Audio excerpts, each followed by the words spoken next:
respect to the list in the 7th schedule. So therefore, in order to give a overriding effect to that, otherwise if they don't do that, then the laws of, then the parliament or the state legislature won't have the power to make laws with respect to goods and services. That's very straightforward. But why also we are overriding 246 and 254? 254 because it talks about repugnancy of the state laws. If they are on the same state list, then the center law will override. And so as to give effect to the state laws, because the state law will also be in consonance with the center law with as far as GST is concerned. And therefore, it is necessary. You are on the right track. You see, 246 in the Constitution is the clause or is the article which really divides the powers into central list, state list, and concurrent list. And 254 clearly tells, as he mentioned, if there is any conflict between the concurrent list subject and the central list subject, the central list prevails. But here you are giving equal and simultaneous power of levying GST to both center and states. It's equal and simultaneous power. So it is not in the concurrent list. It has to be a very different kind of an article, different kind of entry. That's why it is 246A. This is very important. If you ask questions, I don't want to leak that before. Normally, you can ask a teasing question, why is it so? So give it even very carefully. In the entire amendment, that is a very important element. Now see, the other articles are basically consequential, and I would not take the time of this seminar. But just you can check. The next is Article 3.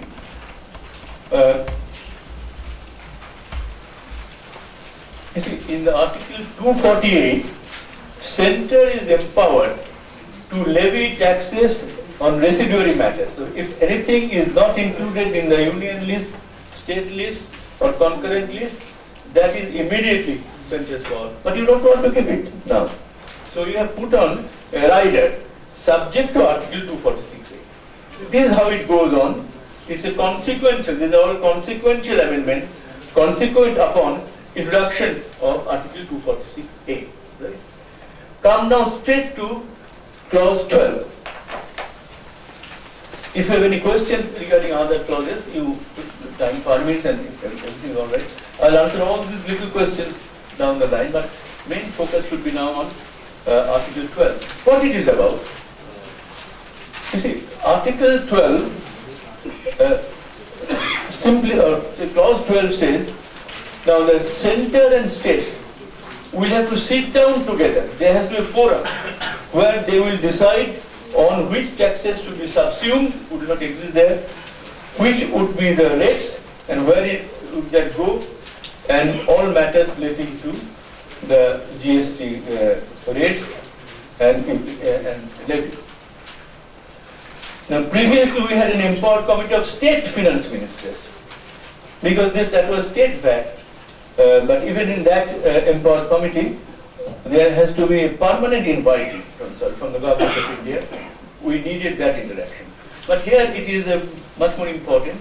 So in this GST council, even without looking at it, you tell me who are the persons that should be there in taking decisions?